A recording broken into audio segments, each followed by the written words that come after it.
तकदीर के खिलाफ जंग की। टियानलिन एक लेजेंडरी सोर्ड सेंट जो अपनी मोहब्बत को बचाने के लिए खुद हेवन से टकरा गया, लेकिन जब उसने सब कुछ दांव पर लगाया तो हेवंस ने भी गहरी साजिश रची, एक ऐसी चाल जो उसके हार का सबब बनी। ना वो अपनी लवर को बचा पाया और ना ही खुद को अंधेरों से। सब कुछ खत्म हो गया, लेकिन किस्मत ने उससे मुंह नहीं मोड़ा। उसे एक और मौका मिला और इस बार तकदीर ने उसे लौटाया वापस 300 साल पहले के उस लम्हे में जब उसकी कोर को तबाह किया गया था और उसकी सोड बोन चुरा ली गई थी। मगर अब वो वही पुराना टियानलिन नहीं रहा। इस बार वो लौट कर तो आया, लेकिन एक बेरहम रूथलेस किलर बनकर, जिसकी आंखों में अब सिर्फ इंतकाम है। अब वो हर उस दुश्मन को राख कर देगा जो कभी उसकी कमजोरी पर मुस्कुराए थे। अब वो तैयार है अपनी खोई हुई ताकत वापस लाने के लिए, अपने दुश्मनों का सब कुछ जलाकर राख करने के लिए और एक बार फिर खुद को ट्रू सोर्ड सेंट बनाने के लिए। लेकिन क्या टियानलिन अपना भविष्य बदल पाएगा? चलो बिना वक्त जाया करे इस वीडियो को शुरू करते हैं। तो इस कहानी की शुरुआत होती है हमारे हीरो टियानलिन के मौत के फरमान के साथ। एक बंदे ने डिसाइपल्स को सोड और कुछ स्टोन्स देकर उन्हें हुक्म दिया था कि जाओ जाकर उस टियानलिन का सिर काटकर मेरे सामने पेश करो। तो बंदा तुरंत ही टियानलिन को खत्म करवाने के लिए कई सारे लोगों को गोल्ड और सिल्वर के पीसेस बांटने लगा, जिनमें टियानलिन की एडॉप्टेड सिस्टर यानी कि युनमेई भी शामिल थी। उसके हाथ में टियानलिन की तस्वीर थमाते हुए उसे बताया गया कि जाओ जाकर इसे खत्म कर दो। युनमेई को तो यकीन ही नहीं हो रहा था कि उसके भाई के जान की कीमत बस एक सिक्का है। अब हमें अंडरवर्ल्ड का सीन दिखाया गया, जहाँ पर हम अंडरवर्ल्ड के लॉर्ड को देख पाते हैं। उसे मारने के लिए हमारा हीरो टियानलिन पहुंच चुका था। साथ ही एक आवाज उसे बताती है कि अगर तुम इस बंदे को खत्म करो तो तुम्हारी लीफ ही जिंदा हो जाएगी, वो दोबारा से रिवाइव हो सकती है। दरअसल टियानलिन सोड गॉड सेट का सोड सेंट बन चुका था और अब उसका एक ही मकसद है अपनी लीफ को दोबारा से जिंदा करना। इसलिए तुरंत ही अंडरवर्ल्ड के लॉर्ड के साथ फाइट करना शुरू कर देता है। उसकी मूव्स को देखकर वो बंदा कह रहा था कि तुम्हारी सोड टेक्निक तो मुझे काफी ज्यादा फैमिलियर लग रही। और अब जैसे वो बंदा टियानलिन को घायल करता है तब उसे भी थोड़ी सी तकलीफ महसूस हुई, यानी कि टियानलिन पर किए गए हमले का असर उस पर भी होने लगा था। इधर टियानलिन अपनी सोड एनर्जी का यूज करते हुए अपनी अगली मूव की तैयारी में था, तो उस बंदे ने भी अपना बहुत बड़ा पाम क्रिएट करते हुए उसके ड्रैगन अटैक को काउंटर कर लिया। इस क्लैश में दोनों भी थोड़े से घायल हो गए थे। तभी अंडरवर्ल्ड का लॉर्ड धीरे धीरे करके टियानलिन की तरफ आगे बढ़ने लगा। उसी वक्त टियानलिन को लीफियू की याद आती है, जो कि उसे बड़े ही प्यार से अपनी तरफ बुला रही थी। तब तक वो लॉर्ड टियानलिन के पास जाकर उसे बताने लगा कि भले डा ऑफ हेवन ने मेरे परसेप्शन को बदलने की कोशिश की, लेकिन मैं अच्छे से जानता हूँ कि तुम मेरा ही एक फॉर्म हो। ये सुनकर टियानलिन काफी ज्यादा हैरान था। वो बंदा उसे बताता है कि तुम लीफियू से मोहब्बत करते हो और सिर्फ उसे बचाने की खातिर तुम डा ऑफ हेवन के हाथ की कठपुतली बन गए। तो टियानलिन उससे कंफ्यूज होकर पूछने लगा कि आखिर तुम हो कौन? तो बंदा तुरंत ही अपना मास्क हटाने लगा और उसके ऐसा करते ही पूरा अंडरवर्ल्ड शेक हो रहा था। टियानलिन देखता है कि बंदा तो सेम टू सेम उसी के अवतार जैसा नजर आ रहा। वो काफी ज्यादा शॉक होकर कह रहा था कि ना, मुझे तो ये पॉसिबल ही नहीं लग रहा। जिस पर वो बंदा कह रहा था कि तुम्हारे मानने या ना मानने से सच्चाई बदलने नहीं वाली। मैं तुम्हारा यहाँ से 300 साल आगे यानी कि फ्यूचर का फॉर्म हूँ। डा ऑफ हेवन तुम्हें पास्ट से फ्यूचर में लेके आया है ताकि हम दोनों एक दूसरे को खत्म कर पाए। अब टियानलिन को तो इसके पीछे की वजह समझ नहीं आ रही थी, तो उसका फ्यूचर फॉर्म उसे बताता है कि मेरा अस्तित्व डा ऑफ हेवन के लिए एक बहुत बड़ा खतरा है। इस दुनिया में कोई मुझे मार नहीं सकता सिवाय मेरे खुद के, इसीलिए डा ऑफ हेवन मेरे पास्ट को मुझे ही मारने लाया है। तो अब ये सब जानने के बाद टियानलिन कह रहा था कि नहीं, अब मैं तुम्हें नहीं मार सकता। जिस पर उसका फ्यूचर फॉर्म जवाब देते हुए कहने लगा कि तुम मुझे मार नहीं सकते, लेकिन मैं तुम्हें मार सकता हूँ। जब भी पास्ट और फ्यूचर एक साथ प्रेजेंट में आ जाए तब उनमें से बस एक ही सरवाइव कर सकता है। तो उस हिसाब से तुम मेरे पास्ट हो। अगर तुम मारे गए तो ऑटोमेटिकली मेरा एग्जिस्टेंस भी खत्म हो जाएगा और इस तरह से डा ऑफ हेवन अपनी चाल में कामयाब हो सकता, मगर मैं ऐसा नहीं होने दूंगा। जिसके बाद वो अपना हाथ टियानलिन के कंधे पर रखते हुए खुद की सारी पावर उसमें डालने लगा, जिससे टियानलिन को काफी ज्यादा तकलीफ हो रही थी। फ्यूचर फॉर्म उससे कह रहा था कि अब मैं तुम्हें दोबारा से 300 साल पीछे भेजूंगा ताकि इस बार तुम सभी इंसिडेंट की साइकिल को बदल पाओ। तुम्हें कुछ भी करके इस रीइंकार्नेशन की कभी ना खत्म होने वाली साइकिल को ब्रेक करना होगा।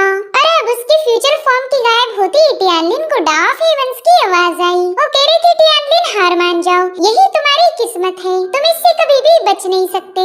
साथ ही डा ऑफ हेवन ने उसे अपनी जंजीरों में जकड़ लिया था, मगर टियानलिन पहले ही काफी ज्यादा पावरफुल था और अब अपने फ्यूचर फॉर्म की पावर्स के साथ तो और ज्यादा खतरनाक बन बन चुका है। तो अब वो एक ही सेकंड में उन जंजीरों को ब्रेक करते हुए कहने लगा कि तुम्हें किसने बताया मैं यहाँ से भागने वाला हूँ। साथ ही वो अपनी सोर्ड को समन करते हुए अपने धर्मा फॉर्म को एक्टिवेट कर देता है। वो कह रहा था कि डाव हेवन सभी लोगों के लाइफ के साथ फेट के जरिए खिलवाड़ करता है। इससे अच्छा तो ये होगा कि हम इस डाव हेवन को ही मिटा दें। जिसके बाद वो अपनी हेवी सोर्ड से डाव हेवन पर एक जोरदार हमला कर देता है, मगर तब इस समय काफी तेजी से पीछे जाने लगा और अब हमें फिर से वही सीन दिखाया गया जहाँ पर टियानलिन बुरी तरह से घायल हो गया था। यानी कि कहानी अब 300 साल पीछे आ चुकी है। कुछ लोगों ने टियानलिन को खत्म कर दिया था। वो कहते हैं कि सोर्ड सक्सेसर के सिलेक्शन की सेरेमनी होने वाली है और देखो तो इस अच्छे मौके पर हमें कैसे गंदे काम करने पड़ रहे हैं। और तभी वो लोग देखते हैं कि टियानलिन की सांसें तो अभी भी चल रही हैं, जिससे वो काफी ज्यादा शॉक हो गए। वो कह रहे थे कि एल्डर किन्हे ने इसकी कोर को डिस्ट्रॉय कर दिया और सीनियर ब्रदर किंग जुआन ने इसकी सोर्ड बोन भी निकाल ली, लेकिन अभी तक ये बंदा जिंदा बच गया। दरअसल टियानलिन उस वक्त में पहुंच गया था जहाँ पर वो सोर्ड गॉड सेक का डिसाइपल है और वो फिलहाल कल्टीवेशन की बॉडी रिफाइनिंग के 9वीं लेवल पर था। वो लोग कह रहे थे कि इस बंदे के साथ इतना सब कुछ होने के बावजूद भी ये जिंदा बच गया। मानना पड़ेगा ये वाकई में एक हेवन डिफाइंग टैलेंट है। वेल इन दोनों डिसाइपल्स के नाम थे जा और जैंग। जैंग कहता है भाई क्यों ना हम इसकी बची हुई सारी स्पिरिचुअल पावर को एब्जॉर्ब कर लें, इससे हम कल्टीवेशन में आसानी के साथ ब्रेक थ्रू कर सकते हैं। और ये आइडिया जाओ को भी काफी ज्यादा पसंद आई, तो दोनों मिलकर ही टियान की स्पिरिचुअल एनर्जी को एब्जॉर्ब करना शुरू कर देते हैं। उस वक्त टियानलिन की बॉडी काफी तेजी से ग्लो होने लगी थी। उसकी बॉडी से इतनी ज्यादा खतरनाक स्पिरिचुअल एनर्जी रिलीज होने लगी कि वो दोनों से बिल्कुल भी झेल नहीं पाते और तभी उनकी बॉडी को एक्सप्लोड करते हुए टियानलिन दोबारा से राइज हो गया। टियानलिन तो खुद भी काफी ज्यादा सरप्राइज था। वो कहता है कि मुझे अच्छे से याद है डाव हेवन के साथ मैं भी बुरी तरह से घायल हो गया था, फिर मैं दोबारा से वापस कैसे आ गया। और आज ही हमारी सोर्ड गॉड फैक्शन में सोर्ड सक्सेसर की सिलेक्शन सेरेमनी होने वाली है, यानी कि मैं 300 साल पीछे आ चुका हूँ। अगर मैं दोबारा से वापस आ ही गया हूँ तो इस बार मैं उन सारी चीजों को होने से रोक लूंगा जो कि डाव हेवंस ने मेरे साथ की थी। इतना ही नहीं, मेरे पास ली फेयू को बचाने का एक मौका होगा। जिसके बाद वो तुरंत ही वहाँ से गायब हो गया और अब हमें सोर्ड सन स्क्वायर दिखाया जाता है जहाँ पर एक बंदे की एनर्जी की वजह से हेवनली बेल 8 बार रिंग हो चुकी थी, जो देखते ही सोर्ड गॉड सेक के एल्डर काफी ज्यादा खुश हो गए। वो कहने लगे देखो हमारे सेक ने एक बार फिर से एक टैलेंटेड बंदे को प्रोड्यूस किया है। कई सालों बाद हमारे यहाँ पर इतना पावरफुल डिसाइपल इमर्ज होगा।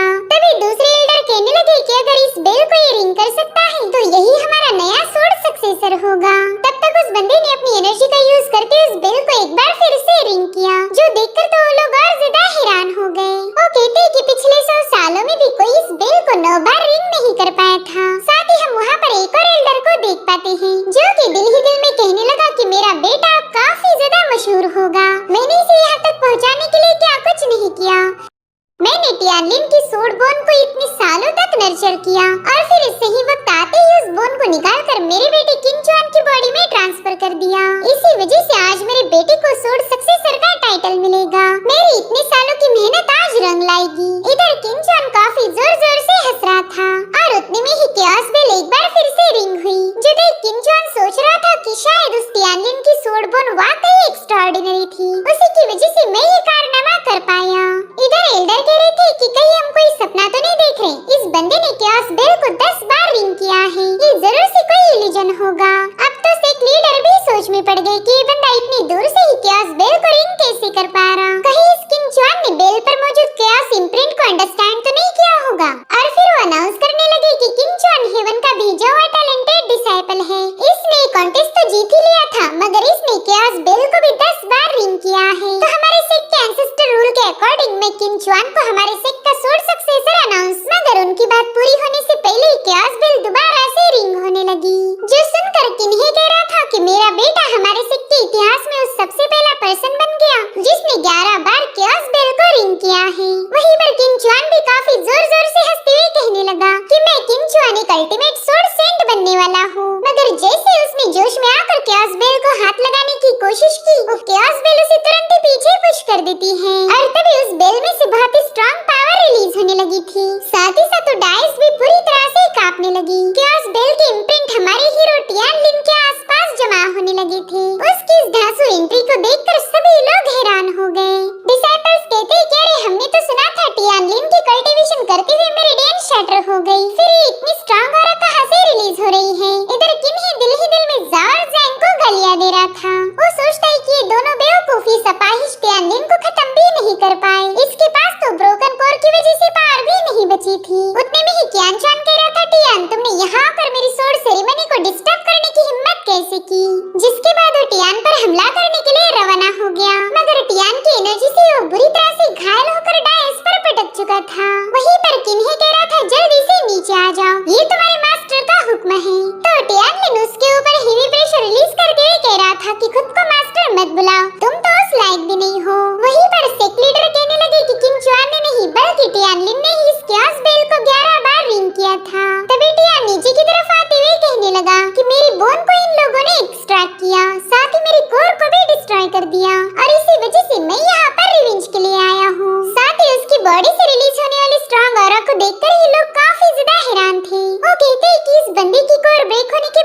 क्योस बेल की पावर को बोरो कर सकता है। वहीं पर किंचुआन टियान से कह रहा था कि मैं स्पिरिट व्हील रेल्म का कल्टीवेटर हूँ। अगर तुम मुझसे रिवेंज लेना चाहते हो तो तुम्हें उसके लिए एक और जन्म लेना पड़ेगा। जिसके बाद वो दोबारा से टियानलिन पर हमला करने के लिए रवाना हो गया, मगर टियानलिन बस अपना पाँव पटकते ही उसे क्योस बेल पर दे मारता है। ये सब देखकर तो वहाँ मौजूद एल्डर्स के होश ही उड़ गए। वो कह रहे थे कि इस बंदे ने 15 बार क्योस बेल को बचाया है। आज तक ये कारनामा बस हमारे फाउंडर एंसेस्टर ही कर पाए थे और अब उनके साथ इस बंदे का नाम भी जोड़ा जाएगा। इधर टियानलिन किंचुआन से कह रहा था कि तुम एक वेस्टेज हो, इसीलिए तुम्हारे सुधरने की कोई गुंजाइश नहीं। तुमने मेरी सोड बोन को रिफाइन करके अपनी बॉडी में डाल दिया, मगर इसके बावजूद भी तुम पावरफुल नहीं बने। जिस पर किंचुआन कह रहा था कि तुम भी ज्यादा तेवर मत दिखाओ, तुम्हारे पास भी खुद की पावर नहीं है, बल्कि तुम तो क्योस बेल की पावर उधार ले रहे हो। इस सीक्रेट बेल प्लाजा के बाहर जाने के बाद देखेंगे तुम में कितना दम है। जो सुनते ही लिन टियान ने उसके मुंह पर अपनी लात रख दी। इधर किन्ही टियान को धमका रहा था कि अगर तुमने मेरे बेटे को टच भी किया तो मैं तुम्हें जिंदा नहीं छोड़ूंगा। मगर तभी टियानलिन बड़े ही ब्रूटल अंदाज में अपने पाँव से किंचुआन के सिर को कुचल चुका था। जो देख किन्ही तो अपने बेटे की मौत से ही बौखला गया। वो सीधे अब टियान पर हमला करने के लिए रवाना हो जाता है, मगर टियानलिन क्योस बेल के इम्प्रिंट की पावर का यूज करते हुए उसके हमले को वहीं पर रोक चुका था। इनफैक्ट टियानलिन ने उसे पूरी तरह से अपने स्पेल में जकड़ लिया। वो कह रहा था मास्टर आपको इतनी भी क्या जल्दी है, टेंशन मत लो, मैं तुम्हें भी तुम्हारे बेटे के पास भेजने वाला हूँ। जिसके बाद टियानलिन ने वहाँ पर एक बहुत ही खतरनाक फॉर्मेशन एक्टिवेट किया, जो कि एल्डर किन्ही पर काफी स्ट्रॉन्ग थंडर पावर रिलीज कर रहा था, मगर टियान उसे खत्म कर पाई इससे पहले उसके फॉर्मेशन को डिस्ट्रॉय किया गया। दरअसल वहाँ पर सोड गॉड सेक्ट के सुप्रीम एल्डर किनजेन पहुंच चुके थे, जो कि कल्टीवेशन की डाउ रेल्म स्टेज पर थे। इधर किन्ही को तो यकीन ही नहीं हो रहा था कि वो जिंदा बच गया, और फिर उसकी नजर पड़ी किनजेन पर तो तुरंत ही अपने एल्डर को ग्रीट करने लगा।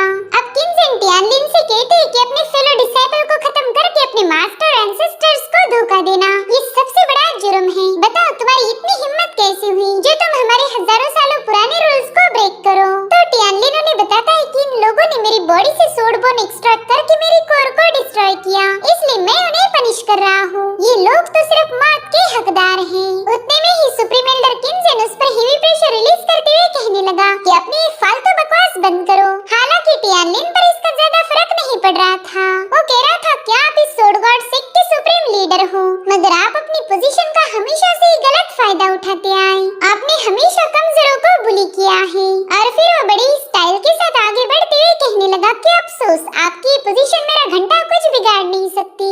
अब ये सुनकर किनजेन उस पर थंडर अटैक करने वाला था कि तभी सेक्ट लीडर टियानलिन के सामने आकर सुप्रीम एल्डर से रिक्वेस्ट करते हैं कि प्लीज आप टियानलिन पर रहम दिखाएं। इस बंदे ने क्योस बेल को 16 बार रिंग किया है, यही हमारे सोड गॉड सेक्ट का सोड सक्सेसर बनने के काबिल है, तो प्लीज मेरी इस रिक्वेस्ट को एक्सेप्ट कीजिए। हालांकि किन्ही इसके लिए राजी नहीं था। वो कहता है सेक्ट लीडर इस बंदे की कोर डैमेज हो चुकी है, आगे चलकर ये कभी कल्टीवेट नहीं कर पाएगा, तो बताइए हमारा सोड सेंट कैसे बन सकता। तो एल्डर बताते हैं कि हमारे सेक्ट का क्योस ट्रू स्क्रिप्चर सिर्फ उन लोगों के लिए बनाया गया था जिनकी कोर डैमेज हो चुकी हो। जिस पर्सन के पास क्योस इम्प्रिंट का नॉलेज हो बस वही बंदा उसे मास्टर कर अपनी कोर को दोबारा से रिपेयर कर सकता है। और आज टियानलिन ने 16 बार क्योस बेल को रिंग करके ये साबित कर दिया कि इसके पास क्योस इम्प्रिंट की काफी अच्छी अंडरस्टैंडिंग है, तो ये आसानी के साथ उस स्क्रिप्चर को मास्टर करके अपनी कोर को रिपेयर कर सकता है, जिसके चलते इसकी कल्टीवेशन की जर्नी दोबारा से शुरू हो जाएगी।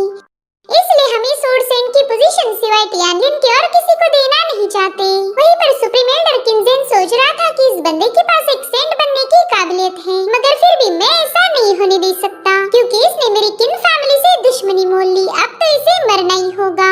जिसके बाद सुप्रीम एल्डर किनजेन अपनी थंडर पावर को एक्टिवेट करते हुए टियानलिन पर हमला करने वाले थे कि तभी वहाँ पर एक और एल्डर की एंट्री हो गई, जो कि अपने वाइन गोड पर सवार होकर वहाँ पहुँच चुके थे। वो कहते फाइनली मुझे मेरा सक्सेसर मिल ही गया। टियानलिन भी इस एल्डर को देखकर काफी ज्यादा खुश हो गया। वेल इस एल्डर का नाम है एल्डर कांग। वो तुरंत ही टियान के पास जाकर उसे सूंघते हुए कहने लगा कि तो एकदम बेस्ट मटेरियल है। बच्चे क्या तुम मेरे डिसाइपल बनना चाहोगी? जिस पर टियान कहता है सीनियर अगर मैं मना भी करूँ तो भी आप मुझे घसीटते हुए अपने साथ ले जाओगे, इससे अच्छा है कि मैं हाँ ही बोल दूं। जो सुनते एल्डर कांग जोर जोर से हंसते हुए कहने लगे कि बच्चे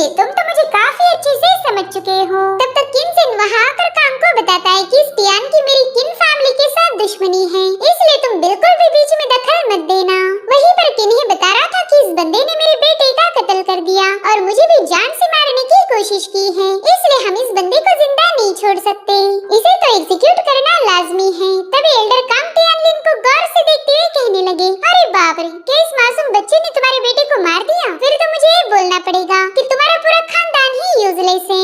जो सुनते ही किन्हीं उन पर अपनी फिंगर पॉइंट करके कुछ कहने ही वाला था कि तभी एल्डर कांग का वाइनगोर्ड वहाँ की जमीन चीरते हुए उस पर हमला करने चला गया। हालांकि किंजन ने इस अटैक को समय रहते रोक लिया था।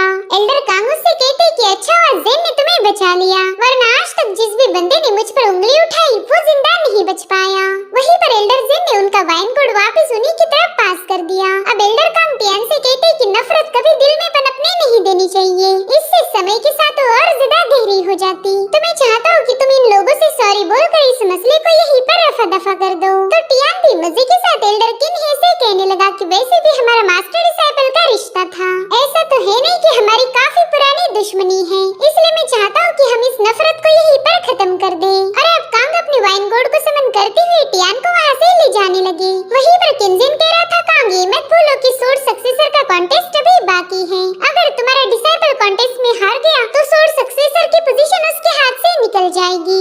इनफैक्ट इस कॉन्टेस्ट में तुम्हारा डिसाइपल मारा भी जा सकता। जिस पर टियान जवाब देते हुए कहने लगा कि टेंशन मत लीजिए, मैं कॉन्टेस्ट में समय से पहले ही पहुंच जाऊंगा। अब उसी रात हमें एक पिक का सीन दिखाया गया जहाँ पर एक मास्क वाले बंदे ने किंघे पर रात के अंधेरों में हमला कर दिया था। तो किन्हे डर के मारे अपने डिसाइपल्स को जोर जोर से चिल्लाते हुए बुलाने लगा, मगर वो बंदा उससे कह रहा था कि इसका कोई फायदा नहीं, मैंने ऑलरेडी इस जगह को फॉर्मेशन की मदद से आइसोलेट किया है, कोई तुम्हारी आवाज सुन नहीं सकता। अरे अब उस बंदे ने अपना मास्क भी उतार दिया। ये कोई और नहीं बल्कि टियान था। किन्हे उसे देखकर कह रहा था कि मुझे नहीं लगता तुम मेरे डिसाइपल टियान हो, उसे तो मैंने डिवाइन पैटर्न डाओ कभी सिखाया नहीं था, यानी कि वो फॉर्मेशन सेटअप करना नहीं जानता। तुम तो कोई बहरूपे हो जो कि टियान का रूप लेकर यहाँ चले आए। जिस पर टियान कह रहा था, मास्टर इस दुनिया में ऐसी कई सारी चीजें हैं जिन्हें तुम कभी समझ नहीं पाओगे, और ना ही मेरे पास इतना वक्त है कि मैं तुम्हें सारी बातें एक्सप्लेन करूं। साथ ही यहाँ पर उसने एक फॉर्मेशन एक्टिवेट किया था जो देखते ही किन्हे उस पर हमला करने रवाना हो गया, मगर टियान उसके अटैक को रोकते हुए उसे वहाँ की जंजीरों में टांग देता है। वो कह रहा था, मास्टर क्या आपको याद आया, आपने इसी तरह से मुझे टॉर्चर करके मेरी सोड बोन निकाल ली थी। जिसके बाद तो किन्हे उसके सामने रहम की भीख मांगने लगा। वो कह रहा था, प्लीज मुझे बख्श दो, तुम्हें जो चाहिए वो मैं देने के लिए तैयार हूँ। जिस पर टियान कहता है, मुझे और कुछ नहीं चाहिए, बस आपकी जिंदगी चाहिए। और फिर टियानलिन अपनी पावर का यूज करते हुए किन्हे की सोल को उसकी बॉडी से अलग कर उसे चुप करने लगा। किन्हे कह रहा था कि तुमने सभी एल्डर्स के सामने मेरे से माफी मांगी थी और ये भी कहा कि हम दोनों में कोई नफरत पनपनी नहीं चाहिए। जिस पर टियान कह रहा था, हाँ बिल्कुल, मैं अपने दिल में आपके लिए कोई नफरत रखना नहीं चाहता, इसलिए तो आपको खत्म करने आया हूँ। और फिर उसने किन्हे की सोल को डिस्ट्रॉय करते हुए उसका किस्सा खत्म कर दिया। टियान कह रहा था कि 3 दिनों में सेक्ट के लोगों को तुम्हारी लाश मिल जाएगी, और मैं जानता हूँ कि एल्डर किंजन का पूरा शक मुझ पे आएगा। साथ ही वो बंदा डाउरेन का कल्टीवेटर होने की वजह से उससे निपटना इतना आसान नहीं होने वाला। अब मुझे मेरी प्रीवियस लाइफ की कल्टीवेशन को रिकवर करना होगा। और अब हमें सीधे 3 दिनों बाद की कहानी दिखाई गई जहाँ पर सुप्रीम एल्डर किंजन को किन्हे की बॉडी मिल चुकी थी। वो अपने बेटे किन्हुआ से कहने लगे कि अब मैंने जल्दी से सेंट्रॉन पर ब्रेक थ्रू करने की तैयारी शुरू करनी चाहिए। तुम्हें अच्छे से पता है कि अब तुम्हें मेरे एब्सेंस में क्या करना होगा। जिस पर किन्हुआ कहता है, फादर आप बिल्कुल फिक्र मत कीजिए, मैं उस टियानलिन को खत्म करके अपने भाई की मौत का बदला लूंगा। अब अगले ही सीन में हमें टियानलिन की अडॉप्टेड सिस्टर यून में दिखाई गई, जिसे कुछ दिनों पहले एक कॉपर कॉइन देकर उसी के भाई टियानलिन को मारने की सुपारी दी गई थी। वो कह रही थी, भाई टियान आपकी जिंदगी इतनी सस्ती कब से बन गई, लोग तो एक कॉपर कॉइन देकर आपको मारने की फिराक में हैं। एक तो सिर्फ पैसे में तो एक स्पिन बंदी नहीं आता। और तभी एक बंदी वहाँ आकर उसके मुंह पर एक जोरदार लात जड़ देती है। वो कह रही थी कि किन फैमिली ने कई सारे लोगों को कॉइन बांटकर टियान को मारने की प्लानिंग बनाई है, मगर मेरे होते हुए कोई भी टियानलिन को हाथ नहीं लगा सकता। वेल इस बंदी का नाम है लिंशी, और वो टियान की सिस्टर युनमी की धुलाई कर रही थी। साथ ही वो उसे बताने लगी कि आज के बाद टियानलिन मेरे प्रोटेक्शन में है, तो कोई उसे टच नहीं कर सकता। वहीं दूसरी तरफ हम टियानलिन को देख पाते हैं, जिसने क्यास ट्रू स्क्रिप्चर को परफेक्शन लेवल पर कंप्लीट किया था। उसकी इस प्रोग्रेस को देखकर मास्टर कांग तो काफी ज्यादा खुश हो गए। वो अपने एक और सीनियर डिसाइपल को बताते हैं कि हमारे सेक्ट के इतिहास में आज तक इस क्यास ट्रू स्क्रिप्चर को बस हमारे फाउंडर ही परफेक्शन लेवल तक कल्टीवेट कर पाए थे, और आज तुम्हारा जूनियर टियानलिन उस सेकंड पर्सन बन चुका है। जिस पर उनका डिसाइपल कहने लगा कि ये करने से ज्यादा फायदा नहीं होने वाला, किंजन आज न कल इससे रिवेंज जरूर लेगा।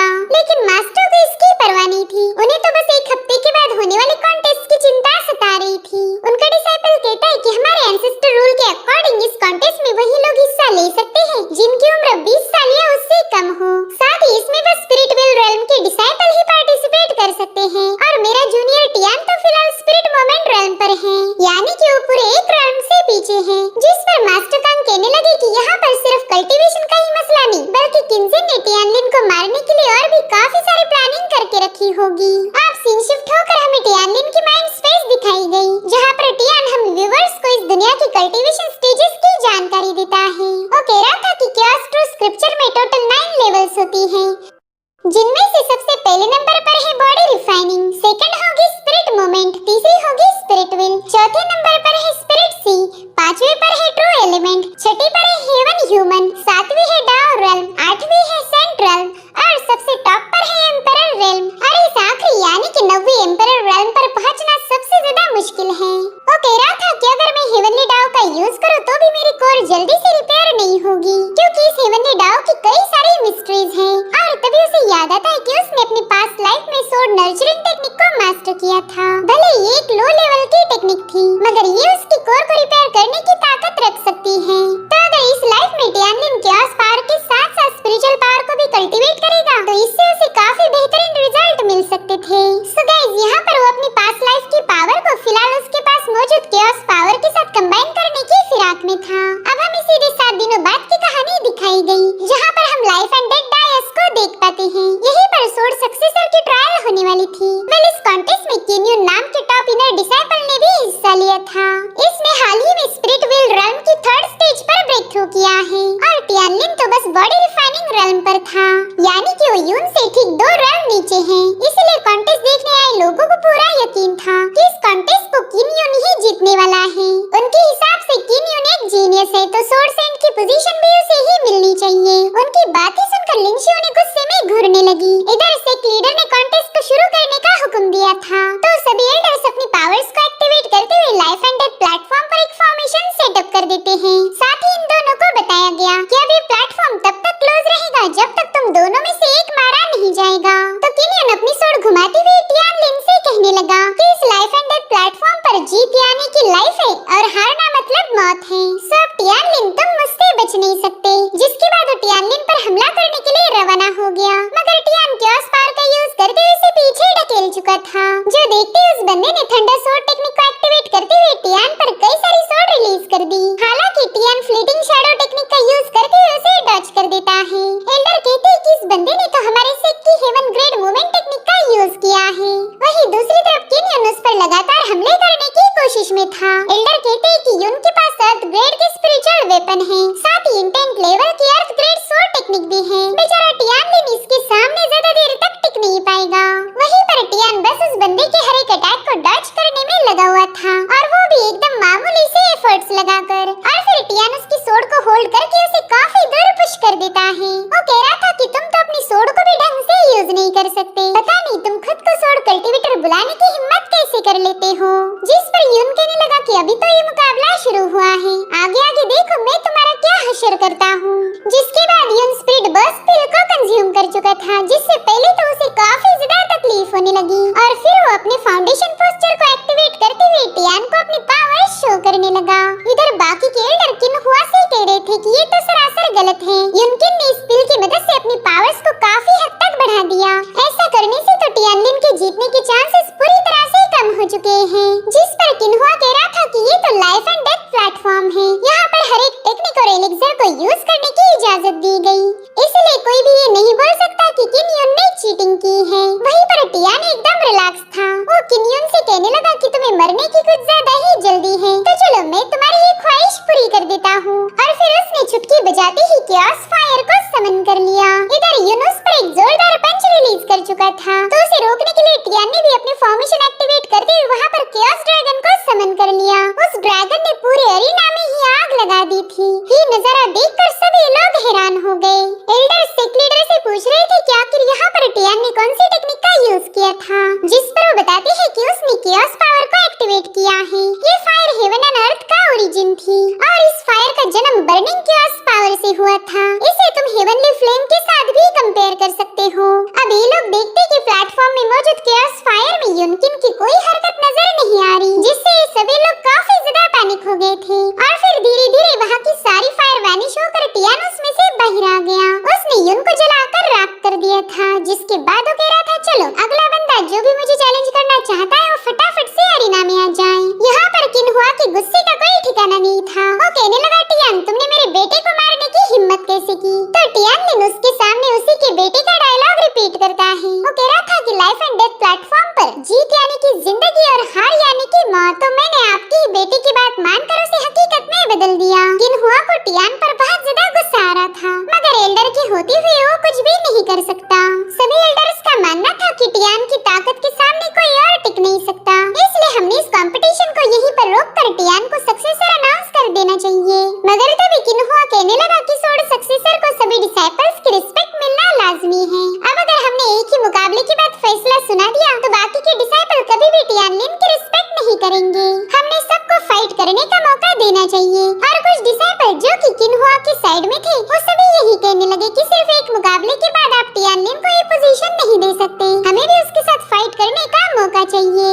जो देख टियानलिन कह रहा था, अरे वाह, तुम लोग तो मुझे मारने के लिए फुल प्लानिंग के साथ आए हो, मगर मैं तुम सभी को याद दिलाना चाहता हूँ कि इससे मुझे कोई फर्क नहीं पड़ने वाला। इनफैक्ट मैं तो चाहता हूँ कि तुम सभी लोग एक साथ मिलकर ही मुझ पर अटैक करो, इससे तुम्हारा भी वक्त बच जाएगा और मेरा भी। जो सुनते ही किन्हुआ सेक लीडर से कहने लगा कि टियानलिन को लोग ब्रोकन कोर वाला एक लूजर समझते हैं। अगर आज वो इन लोगों को हरा पाया तो फिर टियानलिन को कमजोर समझने की गलती कोई भी नहीं करेगा। मेरे ख्याल से आपने इस मुकाबले की इजाजत दे देनी चाहिए। सेक लीडर को अच्छे से पता था कि ये बंदा बस टियानलिन को किसी भी कीमत पर मारना चाहता है और वो चाहकर भी किन्हुआ की डिमांड को ठुकरा नहीं सकते थे। तो फाइनली उन्होंने फॉर्मेशन एल्डर को प्लेटफॉर्म का फॉर्मेशन हटाने का ऑर्डर दिया, इसलिए वो एल्डर भी तुरंत ही अपने पावर्स का यूज करते उस फॉर्मेशन को रिवर्स कर चुके थे। उनके ऐसा करते साथ ही सभी डिसाइपल्स टियानलिन को चारों ओर से घेर लेते हैं। टियान उनसे कह रहा था कि तुम में से जिसे भी जबरदस्ती यहाँ आने के लिए बोला होगा उन्हें मैं 1 मिनट का वक्त देता हूँ, तुम लोग प्लेटफॉर्म छोड़कर जा सकते हो।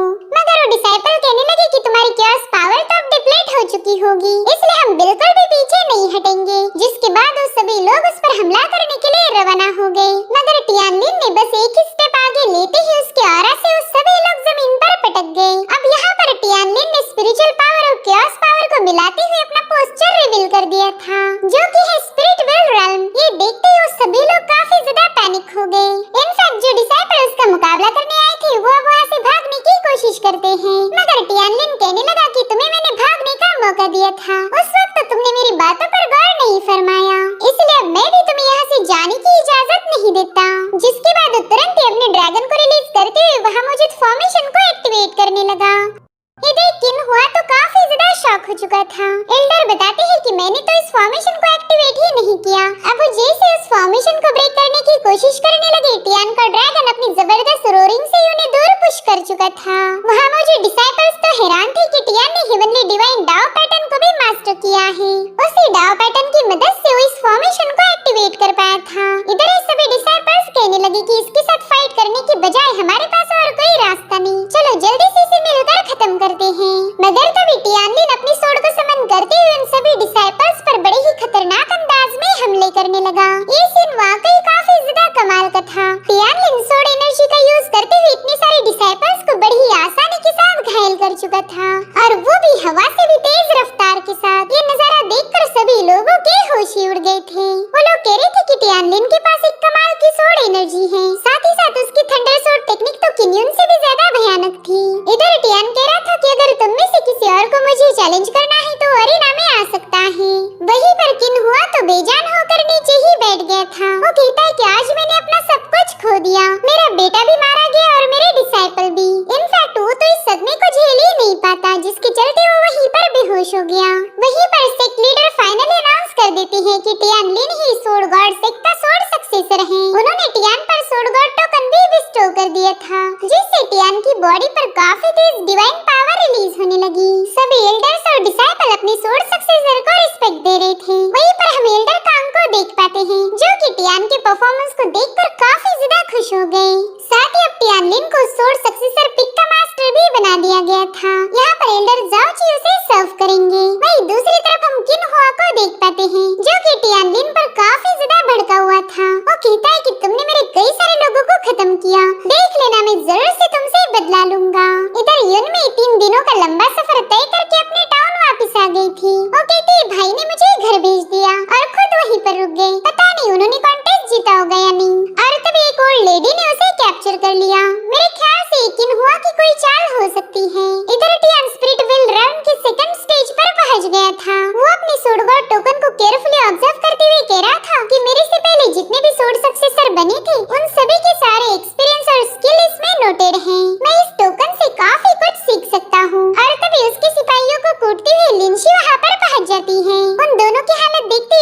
समझ गया कि लिंशी ने इनकी काफी तगड़ी धुलाई की है, इसलिए उन्हें समझाता है कि लिंशी को यहाँ आने से कोई भी रोकना मत, वरना ये तुम सबकी हालत खराब कर देगी।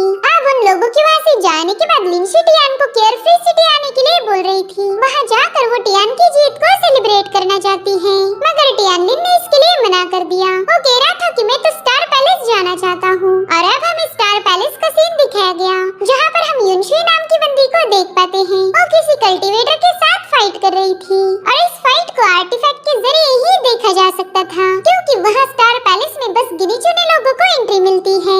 वहाँ मुझे डिसाइपल कह रहे थे कि कभी से युनशी ने टॉप स्पॉट हासिल किया है, न जाने कितने सारे डिसाइपल्स उसे चैलेंज करते आए, मगर युनशी के सामने कोई भी टिक नहीं पाया। इनफैक्ट युनशी को अब खुद पर इतना ज्यादा यकीन हो चुका है कि उसने चैलेंज किया, जो भी डिसाइपल उसे हराएगा वो हमेशा उसे फॉलो करेगी। इधर युनशी ने उस बंदे को भी निपटा दिया था, उससे कहती ना तुम में भी दम नहीं था। तब तक टियानलिन लिंशी के साथ स्टार पैलेस के सामने पहुंच गया।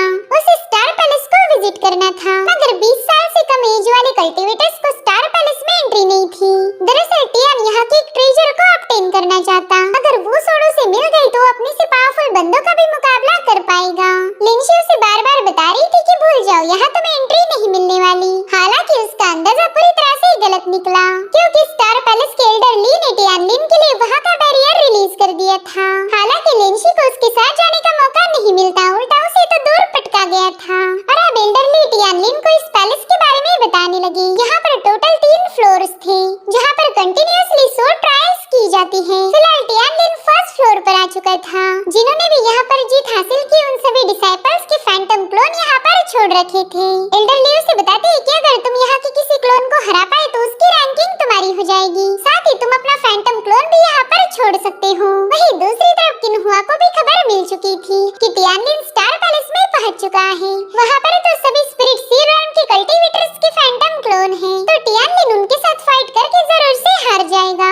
और कान्हुआ भी बस टियानलिन को हारते हुए देखना चाहता था। वहीं दूसरी तरफ एल्डर ली टियानलिन से पूछ रहे थे कि बताओ तुम्हें किसे चैलेंज करना है, जिस पर टियानलिन कह रहा था कि इस फर्स्ट फ्लोर पर जो भी टॉप रैंकिंग वाला डिसाइपल का फैंटम क्लोन होगा मैं उसी को चैलेंज करना चाहता हूँ। तो एल्डर तुरंत ही वहाँ से गायब हो गई। वहीं पर स्टार पैलेस के बाहर युनशुई भी पहुँच चुकी थी। उसे देखना है कि टियानलिन कैसे उसके फैंटम क्लोन को हरा पाएगा।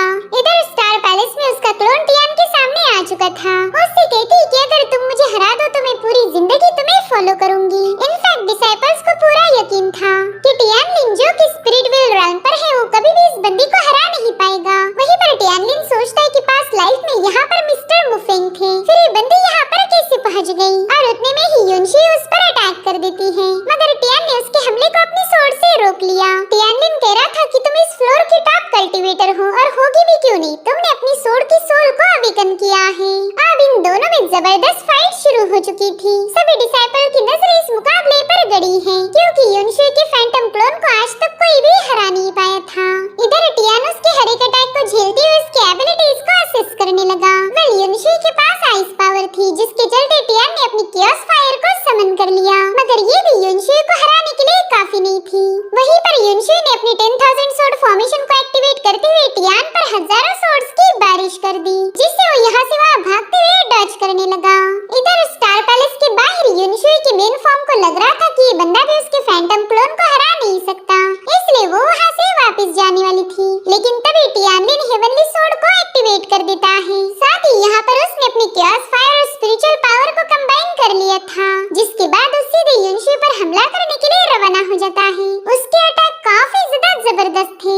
यहाँ पर टियान ने सोर्ड क्लासिक मूव का यूज करके युनशी पर अपना डोमिनेंस साबित किया था, जिसके बाद उस पर हजारों स्लैशेस रिलीज करके फाइनली युनशी को हरा देता है। इस तरह से वो यहाँ की सोर्ड को गेन कर चुका था। स्टार पैलेस के एल्डर लिन भी उसकी इस परफॉर्मेंस को देखकर काफी ज्यादा खुश हो गए। वो कहते हैं कि इस दुनिया में कई सारे सेक्ट हैं जिनमें न जाने कितने सारे टैलेंटेड डिसाइपल्स होंगे। आई होप तुम एक दिन उन सबको हराकर एक महान तलवारबाज बनोगे। वैसे स्टार पैलेस में और भी 2 फ्लोर्स हैं, क्या तुम वहाँ जाना चाहते हो? अगर तुम वहाँ भी जीत गए तो मैं तुम्हें बैरियर जियान पिक का टोकन दे सकता हूँ। उस पिक पर भी तुम्हें स्पेशल ट्रेजर हासिल होने की पॉसिबिलिटी है। मगर टियानलिन उन्हें बता रहा था कि सीनियर फिलहाल मेरी कल्टीवेशन उतनी हाई लेवल पर नहीं है। अगर मैंने जल्दी ब्रेक थ्रू कर लिया तो मैं जरूर से सेकंड फ्लोर पर भी फतेह हासिल कर लूंगा। उसके जज्बे और ऑनेस्टी से एल्डरली काफी ज्यादा खुश खुश हो गए थे। वहीं पर टियानलिन अब स्टार पैलेस से बाहर आ जाता है। सभी डिसाइपल उसे देखकर चीयर्स करने लगे, मगर किन हुआ की तो जलकर खाक हो गई थी। तभी युनशी उसे बताती है कि आपने मेरे फैंटम क्लोन को हराकर मेरा दिल जीत लिया, इसलिए आज के बाद आप मेरे मास्टर हो और मैं इटर्निटी तक आपको फॉलो करूंगी। इसी के साथ एपिसोड यहीं पर एंड हो जाता है। Thank you so much for watching, bye bye, take care. भेज देता है जहाँ पर टियानलिन के मास्टर ने उसकी स्वॉर्ड बोन निकालकर कल्टीवेशन कोर को डैमेज किया था, लेकिन केओस इम्प्रिंट को अंडरस्टैंड करने की वजह से टियानलिन ने बड़ी स्टाइल के साथ अपने दुश्मनों का मुकाबला किया। साथ ही स्वॉर्ड सक्सेसर के कॉन्टेस्ट में भी उसने कई सारे डिसाइपल को खत्म किया था जो कि उसके दुश्मनों के साथ मिले हुए थे, जिसके चलते फाइनली वो एक स्वॉर्ड सेंट बन चुका। साथ ही उसे एक पावरफुल स्वॉर्ड की जरूरत थी, तो उसने स्टार पैलेस में जाकर युनशी नाम के टॉप टैलेंटेड डिसाइपल को हराकर अपने लिए एक स्वॉर्ड भी क्लेम कर ली। अब आगे तो इस एपिसोड की शुरुआत उसी सीन से होती है जहाँ पर युनशी ने टियानलिन को अपना मास्टर मान लिया था। उसके सामने नील डाउन करते हुए कहने लगी कि इतने सालों में आज तक कोई मुझे हरा नहीं पाया, इसलिए मैंने कसम खाई थी कि जो भी मुझे हराएगा मैं उसकी डिसाइपल बनूंगी, तो प्लीज आप मुझे एक्सेप्ट कर लीजिए। जिस पर टियानलिन कहता है कि ना, मुझे किसी डिसाइपल की कोई जरूरत नहीं। जो सुनते ही युनशी थोड़ा सा शॉक हो गई थी। वो कहती है कि अगर आपको किसी डिसाइपल की जरूरत नहीं तो ठीक है, आप मुझे अपनी बीवी बना लीजिए। जो सुनकर तो वहाँ मुझे डिसाइपल और भी ज्यादा हैरान हो गए। उतने में ही टियानलिन युनशी से कहता है कि ना, मैं तुमसे शादी नहीं कर सकता, मुझे किसी बीवी की भी जरूरत नहीं है। अब ये सुनकर तो सबको काफी बड़ा झटका लग गया था, क्योंकि इस सेक्ट में ऐसा कोई नहीं जो युनशी को अपना बनाने के ख्वाब ना देखता हो। वहीं पर लिंशी भी काफी ज्यादा हैरान थी। वो सोचती कि युनशी ने खुद होकर टियानलिन को प्रपोज किया। इनफैक्ट कई सारे डिसाइपल तो इस लड़की के सपने देखते हैं, मगर फिर भी जूनियर ब्रदर टियानलिन ने इसे काफी आसानी के साथ रिजेक्ट कर दिया। मुझे तो इस बंदे का बर्ताव काफी ज्यादा सस्पिशियस लग रहा। भला कोई भी बंदा युनशी जैसी पावरफुल और खूबसूरत लड़की को मना कैसे कर सकता है? मुझे लगता है कि इस टियानलिन के साथ कुछ न कुछ तो गड़बड़ है। वहीं पर डिसाइपल आपस में डिस्कस कर रहे थे कि ये बंदा तो एक नंबर का घमंडी निकला, इसने हमारी स्वॉर्ड फेरी का दिल तोड़ दिया। वहीं पर युनशी ने सीधे टियानलिन का रास्ता रोक लिया। उससे पूछते कि बताए क्या आपको मेरी उम्र ज्यादा लगती है? जिस पर टियानलिन कह रहा था ना, ऐसा तो बिल्कुल नहीं है। तो फिर युनशी ने सीधे उससे सवाल पूछा, फिर तुम मुझे रिजेक्ट क्यों कर रहे हो? जिस पर टियानलिन जवाब देते हुए कहने लगा कि मैंने तुम्हें रिजेक्ट इसलिए किया क्योंकि मुझे किसी और से प्यार है, उसके अलावा मैं किसी और के बारे में सोच भी नहीं सकता।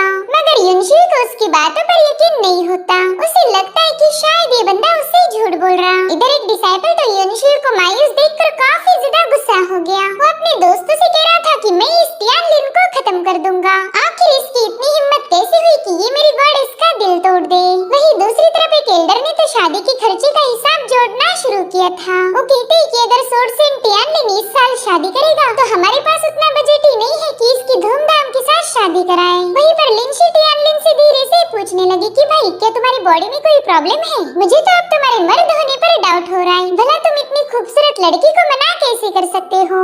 जिस पर वो कह रहा था सीनियर, ये फालतू की बातें मत करो, मुझे में कोई प्रॉब्लम नहीं है। इधर युनशी को ये रिजेक्शन काफी ज्यादा खल रहा था, इसलिए वो कहती है टियानलिन मैं तुम्हारी उपस्त्री बनने के लिए भी तैयार हूँ। गाइस, उपस्त्री यानी कि मिस्ट्रेस, इसका सीधा मतलब ये होगा कि टियानलिन को युनशी के साथ शादी करने की कोई जरूरत नहीं, मगर फिर भी वो युनशी पर अपना हक जमा सकता है।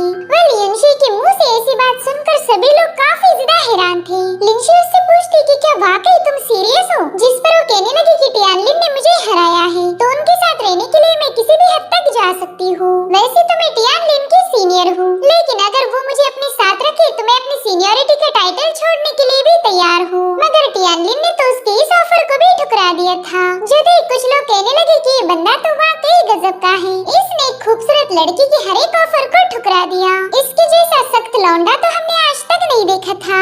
आप सीन शिफ्ट होकर हम युनशी को देख पाते जो कि टियानलिन के पिक के सामने पहुंच चुकी थी। उसे पता था कि वहाँ मुझे डिसाइपल उसे पिक पर जाने की परमिशन नहीं देंगे, और उन डिसाइपल्स में भी इतनी हिम्मत नहीं थी कि वो युनशी को वहाँ से भगा दे।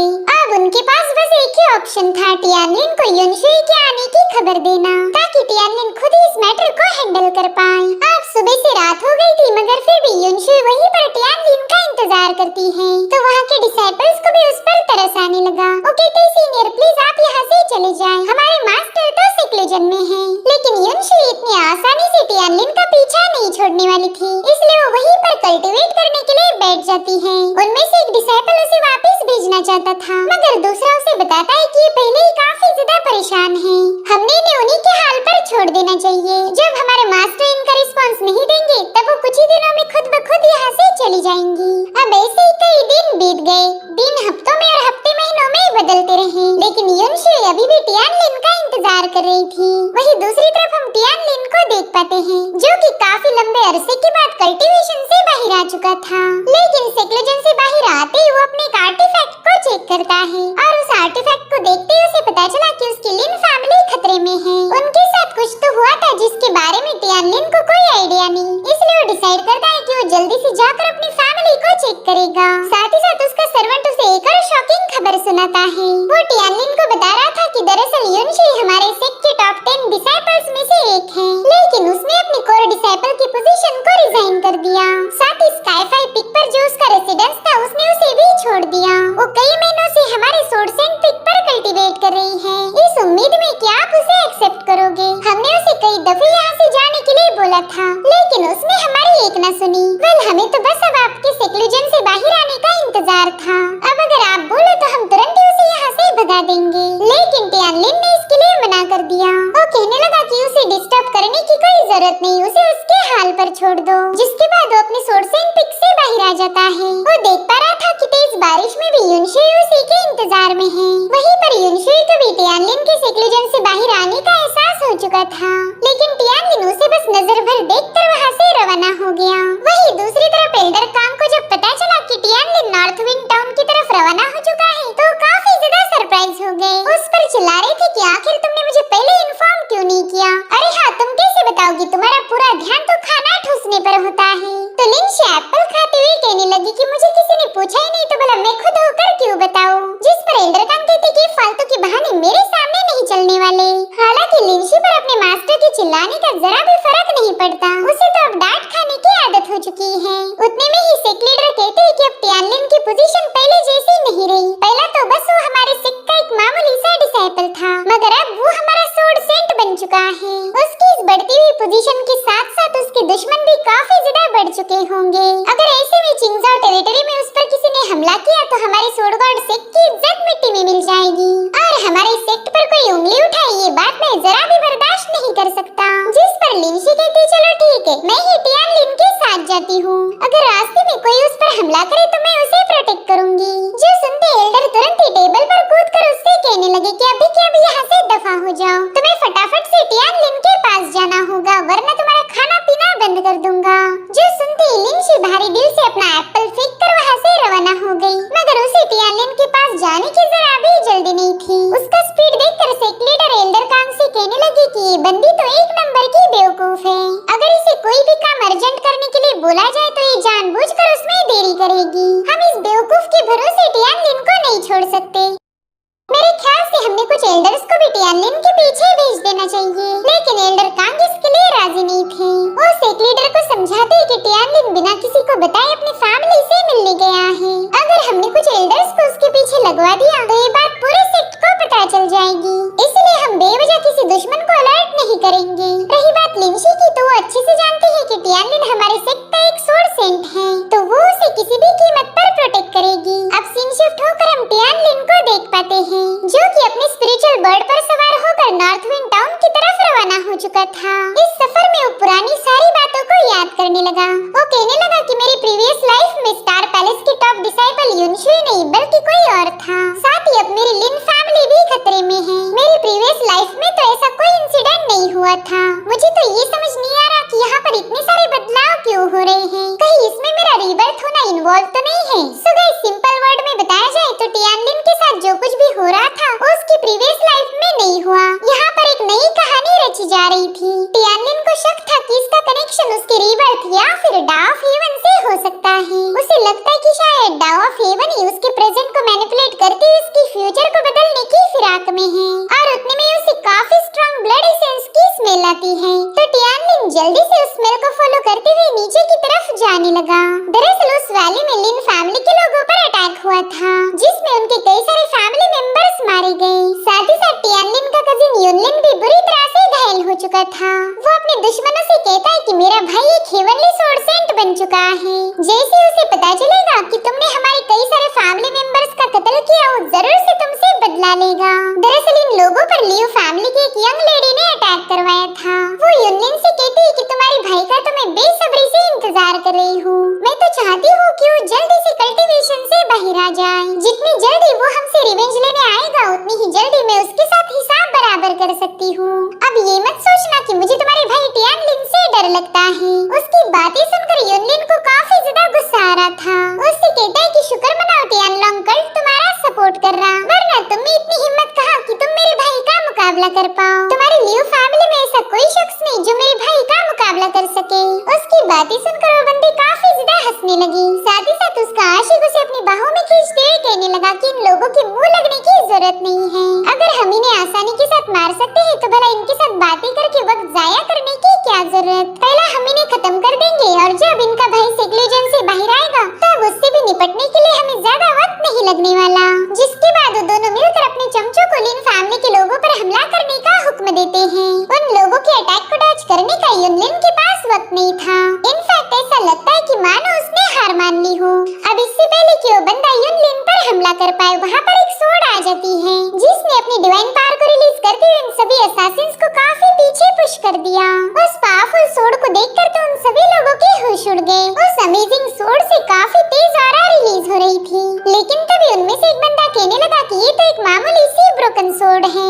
ऐसी ब्रोकन सोर्ड से भला डरने की क्या जरूरत। चलो जल्दी से लिन फैमिली का किस्सा खत्म कर देते हैं। और फिर वो बड़ी ही तेजी के साथ उन लोगों पर हमला करने के लिए रवाना हो गए। लेकिन तभी वहाँ पर स्पिरिचुअल एनर्जी का एक जोरदार ब्लास्ट करते हुए टियानलिन पहुंच जाता है। उसकी बॉडी से निकलने वाली तेज ऑरा के चलते ही वो लोग काफी दूर जाकर पटक गए थे। और अब हम देख पाते हैं टियानलिन को, जो कि अपने सोर्ड के हैंडल पर काफी कूल अंदाज में सवार था। उसका भाई युनलिन तो टियानलिन को देखकर काफी ज्यादा खुश हो गया। वहीं पर टियानलिन उससे पूछ रहा था कि क्या तुम ठीक हो, जिस पर युनलिन कहता है कि अगर आप यहाँ पर सही वक्त पर नहीं आते तो शायद ये लोग हमें मार देते, जैसा कि इन्होंने हमारे कई सारे क्लैन मेंबर्स को खत्म कर दिया। इन लोगों ने उन्हें काफी ब्रूटली खत्म किया था। जिस पर टियानलिन कहने लगा कि अब मैं आ चुका हूँ, अब देखते हैं कौन मेरे क्लैन मेंबर्स को हाथ लगाएगा। और तभी लियो फैमिली की बंदी सामने आते हुए टियानलिन से कहने लगी कि ठीक 2 सालों बाद हमारी मुलाकात हुई है, लेकिन इन 2 सालों में तुम जरा भी नहीं बदले। पहले भी तुम घमंडी थे और आज भी वैसे ही हो। उतने में ही टियानलिन की नजर एक कैरेज पर गई जिसमें कई सारे लोगों को ब्रूटली खत्म किया गया था। तो टियानलिन उस बंदी से पूछता है कि क्या तुमने इन लोगों को मारा है, जिस पर वो स्माइल करते हुए कहने लगी कि हाँ, शायद हो सकता है ये भी मेरे ही हाथों मारे गए हो। वेल, मैंने तो तुम्हारे क्लैन के इतने सारे लोगों को मारा है कि अब मैं गिनती ही भूल चुकी हूँ। और पता है इसके पीछे जिम्मेदार कौन है? वो तुम हो। 2 साल पहले मेरे फादर मेरा रिश्ता लेकर तुम्हारे घर आए थे, लेकिन तुमने मेरी तरफ कभी आँख उठाकर भी नहीं देखा। हमारी शादी होने वाली थी, लेकिन फिर भी तुमने मुझे काफी बुरी तरह से ट्रीट किया। उस अपमान को मैं आज तक भूल नहीं पाई। तो अब उस ह्यूमिलिएशन का बदला तुम्हारी पूरी लिन फैमिली को चुकाना होगा। जिस पर टियानलिन कहता है कि रिस्पेक्ट की बात है तुम्हारे मुंह से जरा भी अच्छी नहीं लगती। मुझे अच्छे से याद है कि सिर्फ 2 एज रिवर्सिंग पिल के लिए तुमने खुद को यांग डॉन्ग के हवाले कर दिया। सिर्फ 2 ब्यूटी पिल्स के लिए तुमने खुद की इज्जत का सौदा किया था। और फिर जब डॉन्ग से तुम्हारा मन भर गया तो तुमने मेरे घर शादी का रिश्ता भेज दिया। टियानलिन की बातें सुनकर वो काफी ज्यादा भड़क गई थी। वो कहती कि मुझ पर झूठे इल्जाम मत लगाओ। और फिर वो अपसेट होने का नाटक करते हुए अपने नए आशिक वांग के पास चली जाती है। उससे कहती मेरी जान, मैंने ऐसा कुछ नहीं किया, लेकिन ये बंदा मुझ पर झूठे इल्जाम लगा रहा है। मैं बिल्कुल नहीं चाहती कि तुम इसकी बातें सुनकर मुझ पर शक करो। वहीं पर वांग तो इस बंदी की प्यार में पूरी तरह से लट्टू था, इसलिए वो टियानलिन से कहता है कि तुम मेरी लेडी की इज्जत उछाल नहीं सकते। अगर तुम उसकी इंसल्ट करोगे यानी तुम मेरी भी इंसल्ट कर रहे हो, और ये मैं बिल्कुल बर्दाश्त नहीं करूंगा। मैं अच्छे से जानता हूँ कि तुम सोर्ड गॉड सेक्ट के एक हेवनली सेंट बन चुके हो, लेकिन इसका मतलब ये तो नहीं कि तुम किसी की इज्जत पर कीचड़ उछालो, वरना मैं ये बात भूल जाऊंगा कि तुम हेवनली सेंट हो। तुम्हें भी इसकी कीमत चुकानी होगी। जिस पर टियानलिन कहने लगा कि तुम्हारी गर्लफ्रेंड की बेइज्जती करना यानी कि तुम्हारी भी बेइज्जती है। तो अगर उस हिसाब से देखा जाए तो जो करेगी उसमें तुम भी शामिल हो, यानी कि यांग डॉन्ग 2 पिल्स के बदले जैसे उसके साथ सोया था वैसे वो तुम्हारे साथ भी सोया होगा। अरे यार, मुझे लगा नहीं था तुम्हें मर्दों में दिलचस्पी है। उसकी बातें सुनकर वांग को काफी ज्यादा गुस्सा आ रहा था, इसलिए वो तुरंत ही अपने जूनियर जैंग यू को हुक्म देता है कि जाओ जाकर इसे खत्म कर दो, इसने मुझे काफी ज्यादा बेइज्जत किया है। तो जैंग यू भी तुरंत ही टियानलिन पर अटैक करने के लिए रेडी हो गया और टियानलिन से कह रहा था, बच्चे मेरी सोड काफी ज्यादा शार्प है, तो इस बात की मैं गारंटी देता हूँ कि मरते वक्त तुम्हें जरा भी दर्द महसूस नहीं होगा। इनफैक्ट तुम्हें कुछ फील होने से पहले ही तुम जहन्नुम में पहुँच जाओगे। अरे वो अपनी सोड लेकर टियानलिन पर हमला करने उसके करीब पहुँच गया, मगर यहाँ पर टियानलिन ने बस अपनी फिंगर से ही उसके अटैक को रोक लिया था और फिर उसने बस अपनी फिंगर को मूव करते हुए अपनी सोड एनर्जी रिलीज करके उस बंदे को खत्म कर दिया। ये सब देखकर तो टियानलॉन्ग क्लैन के लोग काफी ज्यादा सरप्राइज थे। वो पैनिक होकर कह रहे थे कि टियानलिन ने तो इस बंदे को बिना सोड के ही खत्म कर दिया। इसकी सोड एनर्जी तो काफी ज्यादा भयानक है, लेकिन कोई भी बंदा अपनी सोड को ड्रॉ करने के बाद ही उसकी एनर्जी को रिलीज कर सकता है। हालांकि इसने तो अपनी तलवार को मैन से बाहर भी नहीं निकाला था, जरूर से कोई और इसकी हेल्प कर रहा होगा। जिस पर टियानलिन कह रहा था कि तुम लोग तो बस नाम के लिए तलवारबाज हो, असली तलवारबाज क्या होता है ये मैं तुम्हें अभी दिखाऊंगा। और इसी के साथ ये एपिसोड यहीं पर एंड हो जाता है। Thank you so much for watching, bye bye, take care. तो जैसा कि लास्ट एपिसोड में हमने देखा था कि टियानलिन युनशुई के हर एक किस्म के प्रपोजल को ठुकरा चुका है, जिसके चलते उसे सोड गॉड सेक का सख्त लौंडा इस टाइटल से पुकारा जाने लगा। मगर युनशुई ने अभी तक हार नहीं मानी थी। इनफैक्ट वो तो सोड सेंट पिक पर जाकर कल्टीवेट करने बैठ गई, जो देख टियानलिन को उसके लिए थोड़ा सा बुरा लग रहा था। मगर उसे पता चला कि उसकी लिन फैमिली खतरे में है, तो तुरंत ही अपनी टाउन की तरफ रवाना हो गया, जहाँ पर रास्ते में उसका लियू फैमिली की यंग लेडी रियो से पाला पड़ गया। रियो अपनी चमचे की मदद से टियानलिन को मारना चाहती थी, मगर टियानलिन ने अपने एक ही सोड स्लैश के साथ उसके पावरफुल बंदे को खत्म कर दिया। अब आगे तो इस एपिसोड की शुरुआत उसी सीन से होती जहाँ पर टियानलिन अपने दुश्मनों को बता रहा था कि तुम्हारा वो कल्टीवेटर तलवारबाज के नाम पर धब्बा था, साथ ही उसकी सोड भी काफी ज्यादा स्लो थी। मगर कोई नहीं, मैं तुम्हें दिखाऊंगा कि असली सोड होती कैसी है। और फिर वो अपनी डिवाइन पावर्स को एक्टिवेट करते हुए अचानक से वहाँ से गायब हो गया। ये सब देखकर तो असासिन काफी ज्यादा पैनिक हो गए थे कि आखिर ये बंदा हमारी आंखों के सामने कहाँ पर वैनिश हो गया। और फिर एक स्लैश अटैक रिलीज होकर उनमें से एक बंदा मारा गया, जो देख बाकी के असासिन्स को भी डर लगने लगा और उतने में ही टियानलिन उनके सामने आ जाता है। उसने बड़ी ही रैपिडली अपनी स्लैश अटैक रिलीज करके इन तीनों का काम तमाम कर दिया था, जो देखकर तो रियो का मुंह खुला के खुला रह गया। और फिर टियानलिन अचानक से वहाँ से गायब होकर रियो और वांग के सामने आ जाता है। वो जानबूझकर उन्हें डराने के लिए अपनी सोड की धार को चेक करने लगा। वहीं पर वांग उससे कहता है कि बताओ तुमने इतने आसानी के साथ उन लोगों को कैसे मारा, आखिर तुमने कौन सी हेवनली मार्शल टेक्निक का यूज किया था। जिस पर टियानलिन अपने कूल अंदाज में कहने लगा कि भला तुम्हारे जैसे लूजर से निपटने के लिए मुझे हेवनली मार्शल टेक्निक यूज करने की क्या जरूरत, तुम्हें तो मैं बस अपनी सोड से 1 सेकंड के अंदर खत्म कर सकता हूँ। लेकिन वांग को उसकी बातों पर यकीन नहीं हो रहा था। वो कहता है झूठ मत बोलो, मैं अच्छे से जानता हूँ कि तुमने किसी टॉप लेवल की मार्शल आर्ट टेक्निक का यूज किया था, वरना तुम्हारे जैसे स्पिरिट व्हील रैंक के तीसरी लेवल के कल्टीवेटर के पास इतनी भयानक पावर कहाँ से आएगी। तुम जिस कल्टीवेशन लेवल पर हो उस लेवल के साथ तुम मेरे असासिन्स को इतनी आसानी के साथ मार ही नहीं सकते। हालांकि टियानलिन उसकी बकवास पर ध्यान नहीं देता। वो उसकी तरफ आगे बढ़ते हुए कहने लगा कि अगर जिंदा रहना चाहते हो तो जल्दी बताओ तुम्हें किसका सपोर्ट है, किसने तुम्हें लिन फैमिली पर अटैक करने का हुक्म दिया था। उसके सवाल से वांग काफी ज्यादा पैनिक हो जाता है। इनफैक्ट वो टियानलिन के सवाल का जवाब देने ही वाला था, लेकिन रियो ने उसे रोक लिया। वो कहने लगी यंग मास्टर, इस बंदे ने हेवनली टेक्निक का यूज किया है, मेरे ख्याल से ये फिलहाल कमजोर है, इसलिए आपको बातों में उलझाना चाहता ताकि तब तक ये खुद को रिकवर कर पाए। मेरे ख्याल से यही सही मौका है इस पर अटैक करने का। जो सुनते ही वांग तुरंत ही उस बंदे की बातों में आ जाता है।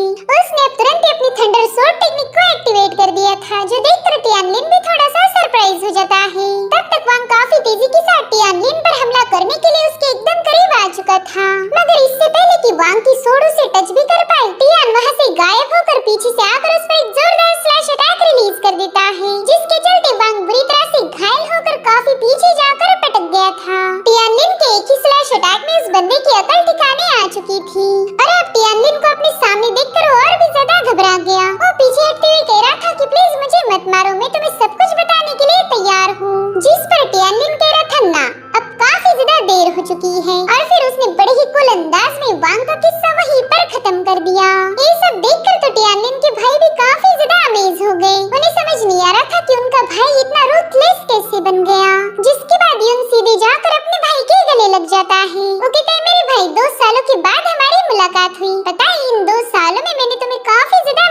था। टियानलिन अपने भाई से मिलकर खुश तो था, मगर अब उसे अपने पूरे फैमिली की फिक्र होने लगी, क्योंकि वो लगभग 2 सालों से सेक्लूजन में कल्टीवेट कर रहा था। तो अब उसकी पीठ पीछे उसके फैमिली के साथ क्या हुआ ये जानने के लिए वो बेताब है। तो यूनोसी बताता है कि यांग और लियू फैमिली ने हमें काफी ज्यादा परेशान किया। जब हमारे मास्टर बुरी तरह से इंजर्ड हो गए, तब यांग फैमिली ने इसी मौके का फायदा उठाते हुए हेड की पोजीशन पर कब्जा कर लिया। हमारे सारे कीमती एसेट सील कर दिए और साथ ही हमें बुरी तरह से टॉर्चर किया गया। और देखो आज भी ये लियू फैमिली की बंदी अपनी चमचों को लेकर हमें मारना चाहती थी। ये सब सुनने के बाद टियानलिन को अपनी फैमिली के लिए काफी ज्यादा बुरा लग रहा था। वहीं पर उस लड़की रियू को पता था कि अब उसकी कोई खैर नहीं, इसलिए वो धीरे धीरे पीछे हटते हुए वहीं पर पटक गई। टियानलिन को अपनी तरफ आता हुआ देखकर वो काफी ज्यादा डर जाती है। वहीं पर टियानलिन सोचता है कि अब इन फैमिली से रिवेंज लेने का वक्त आ चुका है, लेकिन इस रिवेंज का अंदाज थोड़ा सा अलग होगा। और अब ये लोग अपने घर यानी कि नॉर्थ विंड टाउन में पहुंच चुके थे। साथ ही हम देख पाते कि टियानलिन ने रियो को मारा नहीं, बल्कि वो उसे बंदी बनाकर अपने साथ लाया था, जो देख टाउन के लोग थोड़े से सरप्राइज हो गए। वो कहते हैं कि लिन फैमिली के पैट्रियार्क को लियो फैमिली के एल्डर ने बुरी तरह से घायल करके उनकी पोजीशन पर कब्जा कर लिया। शायद अब लिन फैमिली उसी का रिवेंज लेना चाहती है, मगर बदला लेना तो लिन फैमिली के लिए इतना आसान नहीं होगा, क्योंकि इनकी सारी प्रॉपर्टी लियो फैमिली के पास जमा है। वेल इन लोगों की सारी बातें टियानलिन को भी सुनाई दे रही थी। तभी यून अपने भाई से कहता है कि शायद हमने रियो को इस तरह लाना नहीं चाहिए था, इससे तो लियो फैमिली काफी ज्यादा भड़क जाएगी। देखो ना टाउन के सभी लोग बस इसी बंदी को घूरे जा रहे, जिस पर टियानलिन कहने लगा रहे ये तो कुछ भी नहीं, मैं तो चाहता हूँ कि लियो फैमिली की और ज्यादा बदनामी हो। अब वही के एक मेंशन में हम 2 यंग मास्टर्स को देख पाते हैं, जिसमें से एक था लिनफिंग और दूसरा था यांडोंग। यांडोंग लिनफिंग से कहता है वो देखो तुम्हारी फैमिली का जीनियस वापस आ गया, जिस पर लिनफिंग गुस्से में कहने लगा कि पता नहीं तुम इसे जीनियस क्यों बुला रहे हो, 2 साल पहले सोड गॉड सेक्ट में इसकी कोर को ब्रेक किया गया था, तो अभी कोई जीनियस नहीं बल्कि एक मामूली सा लूजर है। उसकी बातें सुनकर टियानलिन ने बस उसे गुस्से वाला लुक दिया, मगर लिनफिंग के फटने के लिए इतना ही काफी था, जो देखकर यांडोंग को उस पर हंसी आने लगी। वो कह रहा था कि टियानलिन 2 सालों बाद इस टाउन में वापस आया है। वो कह रहा था कि तुम तो काफी ज्यादा फट्टू हो, 2 सालों पहले भी तुम्हें टियानलिन से डर लगता था और अब भी तुम्हारी फट रही है, जो सुनकर लिनफिंग उस पर भड़क जाता है। वो कह रहा था कि अगर तुम में इतना ही दम है तो तुम जाकर उसका मुकाबला क्यों नहीं करते, जरा हम भी तो देखें तुम कितने ज्यादा पावरफुल हो। जो सुनते ही यांडोंग अपना कप तोड़ते हुए बड़े एक्शन के साथ सीधा टियानलिन के सामने जाकर कूद जाता है। साथ ही वो काफी स्टाइल मारते हुए अपनी सोड को समन करके टियानलिन से कहने लगा कि 2 साल पहले की ह्यूमिलिएशन का मैं बदला लेने आया हूँ, अगर दम है तो आओ आकर मेरा मुकाबला करो। यहाँ पर यांडोंग जानबूझकर भारी आवाज निकाल रहा था ताकि वो टियानलिन को डरा पाए। साथ ही साथ अब उसने टियानलिन पर हमला करने के लिए हवा में जंप लगा दी थी, जो देख टियानलिन बस अपनी टिचकी से थोड़ी सी डिवाइन पावर रिलीज कर देता है, मगर उत्तु सी डिवाइन पावर मुंह पर पड़ते ही यांडोंग गोल गोल घूमते हुए सीधा नीचे जाकर पटक जाता है। उसकी ऐसी हालत देखकर टाउन के लोग भी काफी ज्यादा सरप्राइज थे, और उनसे ज्यादा शॉक तो यांडोंग था। वो दिल ही दिल में सोचता है अरे ये क्या हो गया, मैंने तो सुना था कि ये अपाहिज है, फिर इसमें इतनी पावर कहाँ से आ गई, अब तो ये मेरी धुलाई करके मुझे पूरे टाउन के सामने जलील करेगा। और उतने में युन टियान की हंसी छूट गई। वो कह रहा था यांडोंग 2 सालों पहले भी तुम मेरे भाई के सामने कुछ नहीं थे, और अब 2 सालों के बाद भी तुम उसके सामने कुछ नहीं हो। चलो चलो जल्दी से अपनी सोड को बाहर निकालो, वरना कल से टाउन में कोई तुम्हारी इज्जत नहीं करेगा। अब यांडोंग को अपनी इज्जत बचाने के लिए कुछ तो बहाना मारना था, इसलिए वो हंसते हुए कहता है कि वो क्या है ना, आज मैंने वाइन थोड़ी सी ज्यादा पी ली, इसलिए मैं अपनी फुल स्ट्रेंथ का यूज नहीं कर पाऊंगा, मगर कल नशा उतरते ही मैं तुम्हारे भाई का काफी अच्छे से मुकाबला करूंगा। मगर वो दिल ही दिल में कह रहा था बाप रे ये बंदा तो काफी ज्यादा स्ट्रॉन्ग बन के वापिस आया है, ना बाबा इससे दुश्मनी लेना मेरी सेहत के लिए बिल्कुल भी सही नहीं होगा। अब वो वहाँ से जाने वाला था कि तभी टियानलिन की उसे आवाज आई। उससे पूछता है कहाँ जा रहे हो, क्या मैंने तुम्हें जाने के लिए बोला था? पहले तो यांडोंग बस चल के जाने वाला था, मगर अब वो फुल स्पीड से भागना शुरू कर देता है। वो पीछे मुड़कर देखता है कि टियानलिन अभी भी अपने घोड़े पर सवार है, यानी कि वो आसानी के साथ यहाँ से कल्टे मार सकता था, मगर उसके आगे देखने तक ही टियानलिन उसके सामने पहुँच चुका था। टियानलिन उसे काफी कूल अंदाज में घुरे जा रहा था, और वहीं पर यांडोंग उसे गुस्से में, साथ ही साथ उसने अब अपनी स्पीड भी काफी ज्यादा बढ़ा दी थी। ऐसा लगता है कि वो अब टियानलिन पर हमला करेगा। साथ ही वो चिल्लाते हुए कह रहा था कि टियानलिन ये सब करने पर तुमने मुझे मजबूर किया है, और फिर वो अचानक से भागते भागते काफी जोर से रोना शुरू कर देता है। साथ ही वो घुटनों पर स्किट होते हुए टियानलिन के कदमों में आके गिर गया था। वो कह रहा था मेरे भाई मुझे माफ कर किया था, इसलिए तो मैंने तुम्हारे साथ बदतमीजी की। हालांकि टियानलिन किसी पर रहम नहीं करता, इसलिए उसने यांगडोंग की तगड़ी धुलाई लगाते हुए उसे रियो की तरफ पास कर दिया। रियो भी उसे घूरकर देखते हुए सोचने लगी कि चलो अच्छा हुआ मुझे एक जोड़ीदार मिल गया, अब तो हम दोनों मिलकर एक साथ ही जलील होंगे। तब तक टियानलिन दोबारा से वापस आकर बड़ी स्टाइल के साथ अपने घोड़े पर सवार हो जाता है। साथ ही साथ टियानलिन टाउन में अनाउंसमेंट करता है कि जाओ जाकर यांग और लियू फैमिली को बता दो कि अगर वो अपने यंग मास्टर्स को बचाना चाहते हैं तो उन्हें अपने फैमिली के कीमती ट्रेजर्स हमारे हवाले करने होंगे। उनके पास 3 दिनों का वक्त है।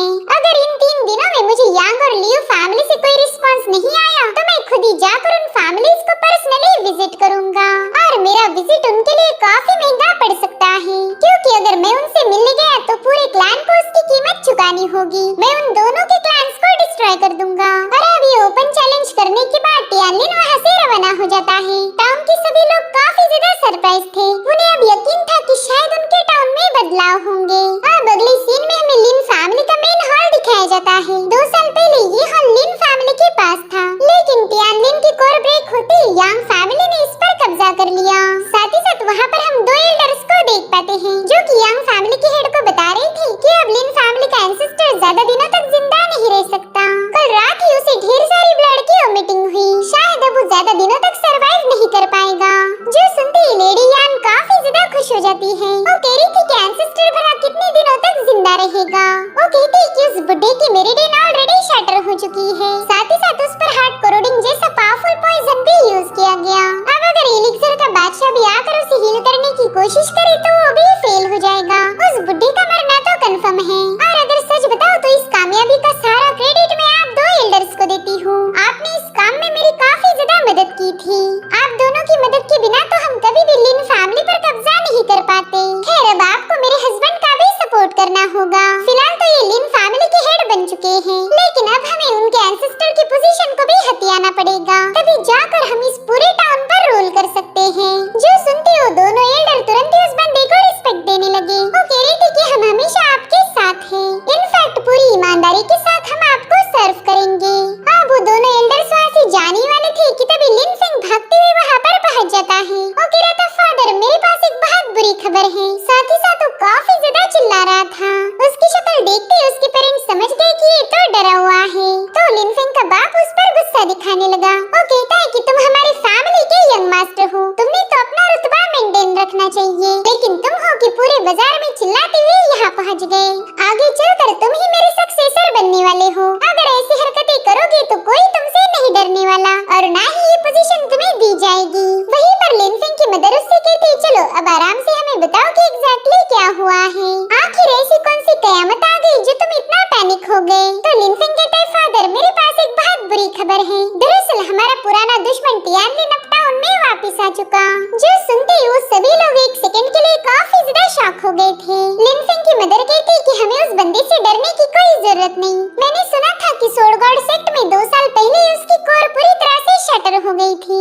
शायद वो 2 सालों में भी अपनी कोर को रिपेयर नहीं कर पाया, इसलिए उसके सेक्ट ने उसे लात मार के वापस भेज दिया। सोड गॉड सेक्ट जैसा मशहूर फैक्शन ऐसे लूजर्स को अपने पास नहीं रखता। तभी लिन फेंग कहते ना मदर आप बिल्कुल गलत हो। हमें लगा था कि टियानलिन घायल हो चुका है, लेकिन हम पूरी तरह से गलत थे। दरअसल उस बंदे ने अपनी कोर को ऑलरेडी रिपेयर कर लिया है। मैंने अपनी आंखों के सामने उसकी पावर को विटनेस किया है। उसने यांगडोंग को एक ही मुंह में हरा दिया था। साथ ही साथ उसे पूरे टाउन के सामने जलील किया। इतना ही नहीं उसने लियू फैमिली की यंग लेडी रियू को भी कैप्चर किया था। और तो और अब यांगडोंग भी उसके कब्जे में है। इतने से भी उसका दिल नहीं भरा तो उसने पूरे टाउन के सामने ये बात अनाउंस कर दी कि लियू और यांग फैमिली को अपनी कीमती ट्रेजर उसके हवाले करने होंगे, तभी जाकर वो उनके लोगों को आजाद करेगा। अगर उसकी शर्तों को 3 दिनों के अंदर पूरा नहीं किया गया तो वो हमारे क्लैन को डिस्ट्रॉय कर देगा। ये सुनकर यांग फैमिली का हेड थोड़ा सा परेशान हो गया। वो सोच में पड़ गया कि आखिर टियानलिन में इतनी हिम्मत कहां से आ गई कि वो हमारी फैमिली को ओपनली चैलेंज करे। कहीं सोड गॉड सेक्ट में उसने कोई पावर हासिल तो नहीं की, या फिर ऐसा भी हो सकता है कि उसके हाथ कोई डिवाइन आर्टिफैक्ट लगा। उतने में ही वहाँ मौजूद एल्डर कहता है कि अगर टियानलिन को उनके पैट्रियार्क की हालत के बारे में पता चला तो जरूर से रिवेंज लेने के लिए यहाँ आ जाएगा। अगर आप हुक्म दो तो आज रात ही उसका काम तमाम किया जाएगा। फिर ना रहेगा टियान और ना रहेगी उसकी लिन फैमिली। हालांकि मास्टर यांग को ये वाली स्ट्रेटेजी बिल्कुल भी पसंद नहीं आई। वो कह रहा था कि टियानलिन को मारने के लिए हमें अपने हाथ